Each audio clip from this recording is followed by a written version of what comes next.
the words of my mouth and the inspiration of my heart be acceptable in your sight, O Lord our God. Please be seated.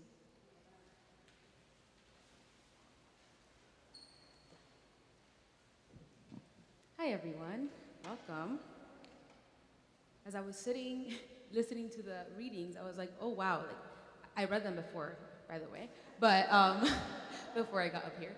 But I was just like, each of these readings talk so much about sinning and repenting, and it was just like, I don't know, it just felt like heavy as I was sitting there listening to them. And my take on today's gospel just doesn't feel as heavy as the readings felt. So I hope that, yeah, it's a time to think about sin, not in such a ominous way, I guess. So yeah, sin. Today's gospel talks about being lost. Jesus doing what he usually does, speaking in parables, talks about the lost sheep, and I'm sure a lot of us grew up with this image of Jesus as a shepherd. I know I did in my home church back in Miami. There's this big stained glass window with Jesus holding a baby sheep and then the other sheep around him. And I remember growing up hearing so many sermons and people just really resonating with that image of Jesus as a shepherd, as a father, as someone that will go look for you when you're lost. And when I was young, I remember being really scared of being lost, just in general. Like, I would go to the supermarket with my parents or wherever, and my parents were also very scared of us getting lost. And I'm sure that's a parent thing that I don't fully understand yet. But I remember my mom telling me all the time, stay by me, do not, when we go out, when we do things, like don't just wander off. And I'm the first child, I'm the oldest child, so I listened to my mom more than my siblings did, and was always very aware of like my space and what's going on around me, and not wanting to get lost, like this fear of like what will happen if I wander off and I'm lost. And of course, I'm sure many of us have these stories, sadly, of seeing kids lost in supermarkets, for example, or in theme parks. And when I was reflecting on this gospel, again, the thought of being lost was what stuck with me. And I remember these two stories. One of them was in a supermarket, so I was with my mom, just doing our shopping. And this little boy came up to us and was just sobbing, was so scared. And my mom is a social worker, so she was like, just started working. She's like, we need to figure out what this boy's mom is, or dad, or wherever, and we have to find them. So she did her thing, and the little boy was just like so scared, like did not even want to come with us. And anyway, finally we got to someone that could help us. And as we were walking away, he was with the security in the store. Like I saw his mom running towards him, and like she was yelling at him, but she was also just like crying because she was happy that she had found him. So it was this like mix of emotions. And then the other story is, it was in a theme park, and I don't know why I remember these stories so vividly, but they really just came back to me. At this theme park, and this little girl was, and all of us were playing at this playground, and I remember where my parents were exactly. I was like, okay, I have an eye on them. I know where they're at. And I just remember this little girl just like living her life free. She was just running around everywhere. I was like, where are her parents? She had no care in the world.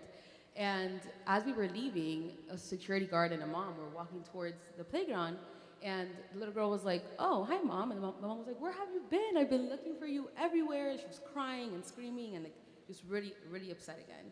So these two stories, of the first kid who definitely knew that he was lost and was just so distraught, and this other little girl who was just living her life, doing her thing, having so much fun, and not knowing she was lost, just came to me, and I was like, why is this coming to me when it comes to this gospel?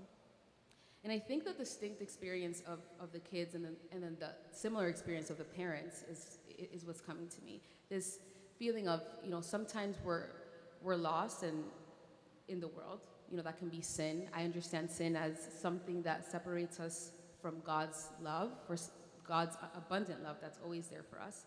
Not necessarily something that we do that's bad, which, that can also be part of it. But it's not just like an action that's done that then God is like, oh, you've done this really bad thing. But it's, it can be a circumstance, it can be an action, it can be something that's going on in our life that then separates us from God. And like those little kids, maybe we do know, and we're like sad and confused and trying to figure out how to reconnect, or we don't, and we're just going about our life and everything's fine until we realize it's not. Um, so that's what's coming up for me in this gospel, and thinking about also what does it mean to be found? What does it mean to reconnect? So in the story, in the gospel, Jesus is talking, about the sheep. That's the story I'm holding on to, and finding the sheep. But finding the sheep was not only about the sheep finding the shepherd or Jesus. It was about the sheep being restored to its community, to its sheep friends and family. So that's also something that I hadn't really thought about. Like I was always I connected to this gospel by connecting to that story of being found by Jesus, or being found by, but not about being restored back into community and being restored back, into life. So that's another thing that I've been thinking about. Just that reconnection, into that is also has to do with sin, or being lost, right? Because again, sin is what, in my opinion, is separating us from God's love. And I believe that the divine also dwells in each one of us. It dwells in me, dwells in my people, in my friends, in my family. So if I'm disconnected from God and I'm lost from God, in my experience, many times I'm disconnected from myself and not really understanding what's going on within me or what I need, or disconnected from the people that hold me accountable, the people that know me, the people that love me. And again, I know I've had the experience of those two little kids, of feeling really disconnected and lost from myself and being distraught, and feeling very disconnected and lost and really not caring or not really knowing that that's what's going on. So yeah, that's kind of what I wanted to share today, of this cycle that is not just one time that we're lost. Sin doesn't, or being lost or doing something wrong. It's not just this one thing that happens once in our life, and then we're found, and then or not found, whatever that means for each of us. It's a cycle, right, or a process that continuously happens. But what Jesus, I think, ultimately is trying to tell us in this gospel is that He will always go find us, right? That will always be there. That the opportunity to be restored to ourselves, to our divine, to the divine in our communities, to God is there. And that, I don't know about you, but that brings me a lot of peace and a lot of comfort, knowing that, it's this sinning or being lost is not this ominous thing that I'm like, oh gosh, if I do that, will you love me, or will I be okay, or can I, repent and come back? That's always there. And it's not this just one-way relationship. It's this communal thing, where we are restored again and again and again. So yeah, that's what I got from this gospel this time around, which I was really happy about, because it didn't feel, once again, okay, now I have to be saved, but I am saved through and within myself and within my people as well. Yeah, so I'll just ask that we just spend some time. I always like to end my sermons just by spending some time meditating. Just, each of us knows what resonates with us from this gospel or from what I shared. But I ask you to, sit in silence for just a few seconds. If you want to close your eyes, you can do that. And just reflect on, what does it feel, or what has it felt in your life to be lost? It can be an actual being lost, or just the feeling of not being connected. And what does it feel like to be found or restored or reconnected? It can be to God, it can be to, again, your community or yourself. And I just want you to sit with that feeling of reconnection, of restoration, and just let those feelings come up and feel them, and meditate on them for just a few seconds, and I'll do the same.